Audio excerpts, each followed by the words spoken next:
And hello, YouTube, and welcome back to another episode of The Zone TV Movie Entertainment with me, your host Jonathan, once again bringing you something very interesting, very fun, and I hope everybody had a happy holiday. So, we're all at the point now that Wonder Woman 1984 has officially come out on HBO Max and, of course, in movie theaters everywhere. And hopefully, you guys were able to watch it. Now, this is not a spoiler discussion or anything of that vein. I decided to take all 9 films and give you my honest opinions on where do I put them in the actual order. You know, if my own personal list. Yours might be different than mine. You might even have all these movies at the bottom of your list of worst films of all time. Now that's cool. But I figure it'd be fun to just have some fun with making what would be my favorite DC film all the way to my least favorite. Now I do like all of them. I'm gonna say that right off the back. I do like all these films. And yes, these are the films that are actually canon to each other. So this is the cinematic DC extended universe, whatever you want to call it. The Zack Snyderverse, whatever you want to call this. This is that. So Joker would not be, unfortunately, would not be a part of this list because that sits outside the universe. And also, this list would eventually change once the Suicide Squad comes out later next year, and of course Zack Snyder's Justice League version will come out as well. So I decided to take the list that of the current DC films now and just give you my thoughts on them and where do I put them in my list. I'm gonna go from bottom to top, so from worst to the best. So I'm gonna start off with a movie that I was so excited that they announced. When they first announced this, I was like the most giddiest person in the planet. Like waking up on Christmas morning, getting that first PlayStation or a Nintendo 64. You know, when you wrap those, you know, whoever ever had those and wrapped them, you were so excited to play with it. I was so excited to see this movie. And then when it came out, it disappointed me because this is my favorite character and it kind of botched it a little bit. Not him in particular, but it was just the whole story of how he came to be. And that's Batman versus Superman. Now, Batman versus Superman is a movie that, you know, does directly technically count as Man of Steel 2, but, you know, it did introduce us to a grittier, older Batman. And I was so excited for this to come out. I was like, yes, gritty Batman. I was like, this is going to be fun. And they cast Ben Affleck, and I was like, yes, that's perfect. The guy was born to play Batman. He always wanted to play Batman. He was Daredevil at one point. So it made sense that he was going to play Batman eventually. And he was awesome. He was great. And then we got to see, and spoiler, by the way, if you haven't seen this movie, we got to see the Trinity in the screen for the first time. And all that stuff was great. Doomsday aside, you know, whatever, the look of Doomsday, whatever. The problem of this movie for me, for me only, was the fact that the story, it tried to focus on Man of Steel, but then it didn't try to focus on Man of Steel. And his struggles dealing with what he did in the first movie to carry on to the second film, which is Batman vs Superman. And then they kind of, I hate to say this, but they kind of rushed putting Batman in this movie just because he's Batman and he makes money, which is duh. But yeah, so Man of Steel to me, not Man of Steel. Batman vs Superman to me might be my lowest favorite film of all the movies. Now, the Trinity scene is my favorite scene of all time. But still, what can you do? My next film, which is my 8th film, has to be Justice League. Now, I know Justice League, getting the restart, we're getting the reboot version of it, kind of. I don't even know why we need it, but whatever. I actually enjoyed this film. I thought, you know, this would even higher up on my list, but there are so many other films that are way better, in my opinion. Then Justice League. Justice League was fun. Justice League was quirky, whatever, sure. It brought all the 7 heroes together, minus Green Lantern and Shazam, of course, but still, it was amazing. Seeing the Justice League for the first time in the live actions big screen was like, yes. And it was fun. Steppenwolf was okay. You know, a lot of people say that they should have put Darkseid in the movie. I don't think they needed him right away. They don't need to start the movie with the biggest bad. You know, you don't start Avengers with Thanos, right? Am I right? And the payoff eventually helped. So hopefully one day we'll get a proper version of Darkseid and we get to see him fight the Justice League. But till then, we have to wait. My 7th film would have to be Wonder Woman 84. I like Wonder Woman 84. My only negative about that film, and especially if you have not seen this movie, I'm not spoiling it, so don't worry about that, is the tone of the film. I feel like they shouldn't have never been in the 80s. That's just my opinion. I thought that kind of threw it off a little bit. It shouldn't have been in modern day, or maybe even in the 90s, maybe something like that. And, you know, the whole Steve Trevor thing was cool and all, but, and spoiler for the first one, he should have never died in the first place, but what can you do?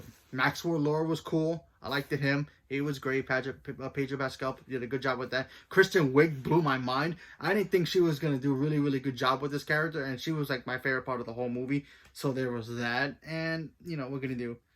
The one after that, to me, I thought might be the funniest DC film ever that they have for this century.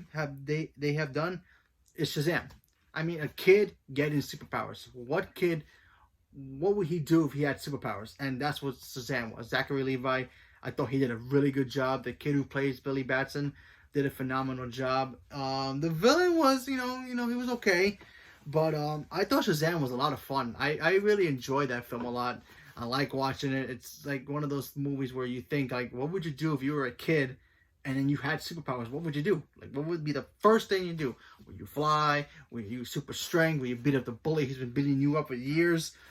You know, and the possibilities are endless. And I thought Zachary Levi and the whole people who created that movie did a really good job with that. So that's why that's number 6 for me.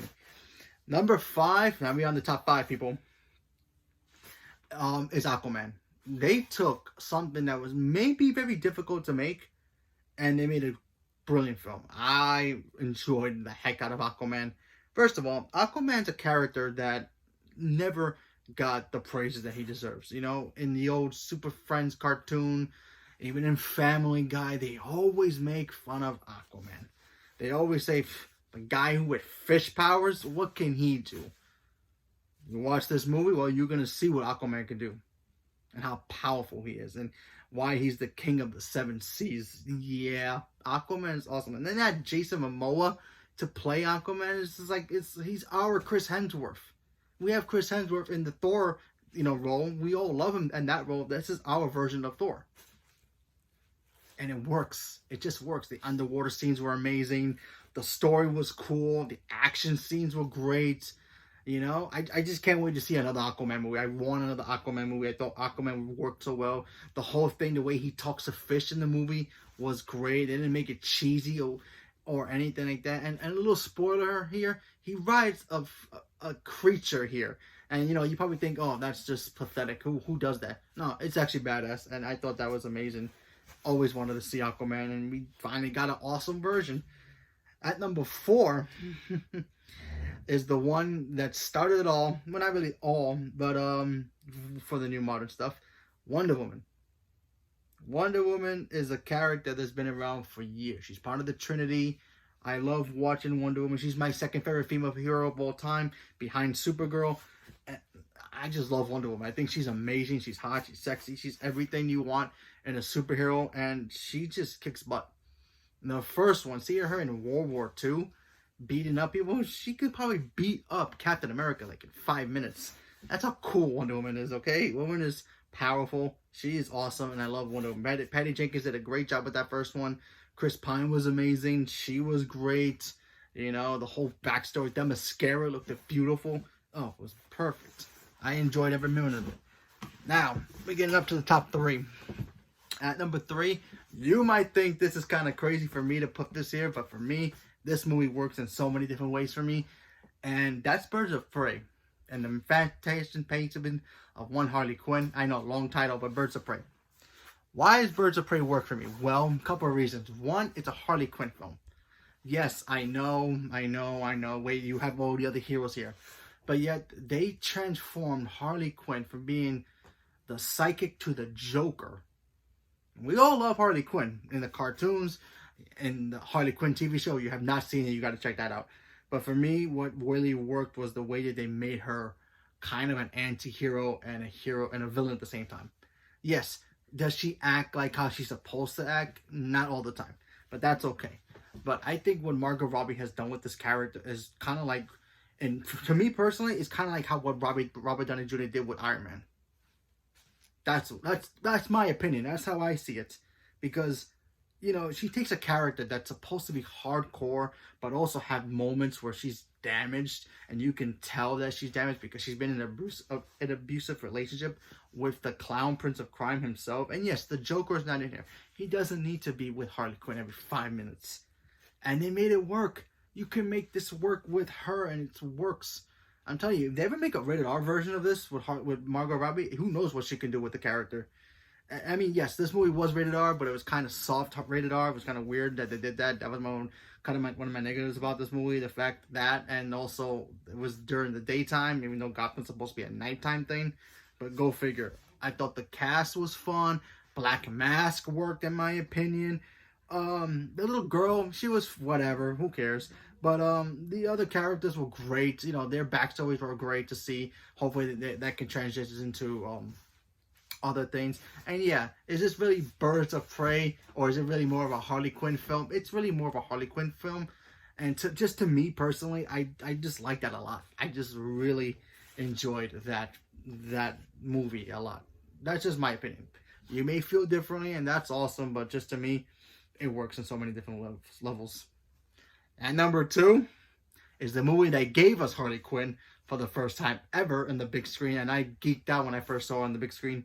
That's Suicide Squad. Suicide Squad it's kind of like Guardians, but with supervillains. And yet you think about, okay, the Suicide Squad. We know them, bombs in the necks, they do good things somewhat, and then they get some prison sentence cut off in half. No, they took a bunch of characters that you probably wouldn't think about seeing them in the DC Villains League, like the main villains, and they made them work and be cool. They gave us Captain Boomerang, who's probably a character that has like a ridiculous name, but when he fights the Flash, yeah, sure, he's cool and all, he's great, but they made him awesome here. They made Jai Cordy play the Captain Boomerang, and he did a phenomenal job with that character. Deadshot. Whoever thought Deadshot would be a cool character? Sure, his name sounds cool. He's not Deathstroke, but I mean, you put Will Smith's charisma and all that, it works. Viola Davis playing Amanda Waller. Yeah, need I say more? You have Colonel Rick Flag in here. You have Killer Croc. Yeah, sure, Enchantress was a little and sure, Joker was fine. I kind of wish he was in the movie more, but you get what you can. And we've seen Joker so many times. And, we all love Joker. Joker, for me personally, he works more with Batman, better than just him and Harley. And that's just my opinion. But, especially there are moments when when him and Harley are connected, like really work together, it's magic. It's magic. When him, her, and Batman work together, that's even more gold. But they didn't need to have it here. They can do that down the road eventually. But, yeah, I really enjoy for this. And that's why number 2 is going to be the Suicide Squad. And I cannot wait to see what the next one brings up. Who knows what's going to happen, especially with Harley Quinn being a part of it. But I'm excited. And, of course, number 1, the granddaddy of all, the Iron Man to the DCEU. And this character is not even my personal favorite. Superman is not my personal favorite, and that's Man of Steel. I love this movie. But Superman's not my favorite character, period. He's in my top 3, sure. But to me, Supergirl's better. I'm sorry. You must think I'm crazy, but to me, Supergirl's always going to be better than Superman. Anyway, they took a character that's been around for years. And yes, we love the Christopher Reeve versions. Those movies are awesome. -4. And maybe a little bit 3, depending on how you see it. Superman is always the hardest character to do, and I get it. Superman is the most powerful character in all fiction, and how do you make it work? That was the key. How does Zack Snyder make this work? He made a story about a person that is an immigrant. Superman's an immigrant. You got to think about that. Superman's an immigrant. He may not be from another country. He's from outer space. He's so distant from the Earth that he doesn't know what to do. And then he has powers on top of that. And then when you see him develop these powers, he struggles. He doesn't just go, oh, I have powers, I'm going to be a superhero. No, he struggles with the fact that he has these powers, and he's scared. He doesn't know what to do with it. Until somebody tells him, hey, listen, it's your choice to to do what you want with the stuff. That was brilliant. That was just amazing. And then he becomes Superman, and the world doesn't know what to think about him. And then, that part worked great in Batman v Superman when the world sees him and they don't know who he is. But I feel like without Man of Steel, Batman vs Superman doesn't even work. Period. And that movie still doesn't work. It has some moments where it does, but still, it's like, but still, Man of Steel. And then, of course, they gave us something that we have hardly ever seen in Superman movies. Showing off his powers. Listen, Superman is the most powerful superhero for a reason. Okay?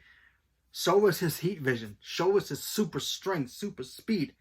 Like I said before, I'm not the biggest Superman fan, but seeing him duke it out with General Zod and the other Kryptonians was awesome. I mean, and spoilers if you haven't seen it, but that whole IHOP Smallville town fight scene was incredible. I always wanted to see that in a Superman movie, or slash Supergirl. I can imagine what they would do with a Supergirl movie. Whew. And I cannot wait to see the Superman Lois Lane TV show in the CW. That's gonna be fun. But yes, Henry Cavill is Superman. He's the second best Superman. Yes, everybody loves Brendan Routh. He's great, sure. I like him personally better as the Atom. But to me, he's second to Christopher Reeve. Christopher Reeve is Superman forever. He always will be. But Henry Cavill is right there. That's what we need. Another one. We need another Man of Steel movie. We need another one so badly. I'm surprised there's no petition about that. They give us Zack Snyder's version of Justice League, which is cool. Yay, sure. But where the heck is our Man of Steel 2? Can you imagine if he fights Brainiac, Mr. Mixoplex, Lobo, Tallow, all the other characters that he fights? Bonkers. But anyway, I'm dragging on, but that's my list. That's my whole thing. So at number 9, Batman v Superman. At number 8, Justice League. At number 7, you have Wonder Woman 84. 6, Shazam. 5, Aquaman. 4, Wonder Woman. 3, Birds of Prey.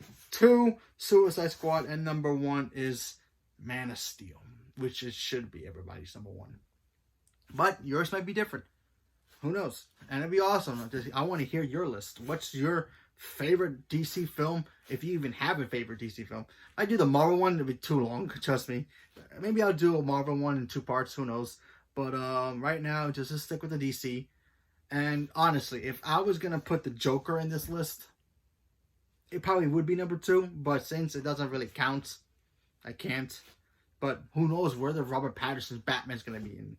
Where is the new Justice League going to be in this list? Where is the Suicide Squad going to be in the list? We have to wait to see what happens when next year comes around. When we're all, hopefully we're all stay here healthy and we're able to see these films. But and they just announced they're going to be doing 4 more movies, 4 more DC films, and 2 for straight to HBO Max. That's going to be crazy. So the DC films has its hits and misses, sure.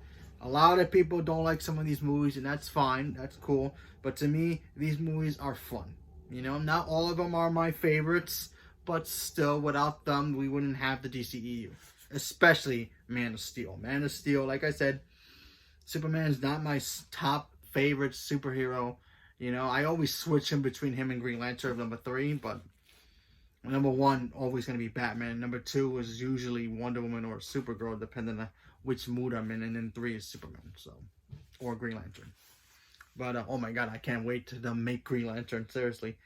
But yeah, anyway, so that's my list. I hope you enjoyed it. Leave me a comment below. Let me know what your list is. Where does it fall under? How do you guys feel about my list, and what do you guys think about these movies? Do you guys like them, hate them? You think this is crazy? You think I did this all wrong? You think I should have put something else on the list and whatever? Leave a comment below. Let me know. Stay tuned for more, and thank you very much, and have a good night.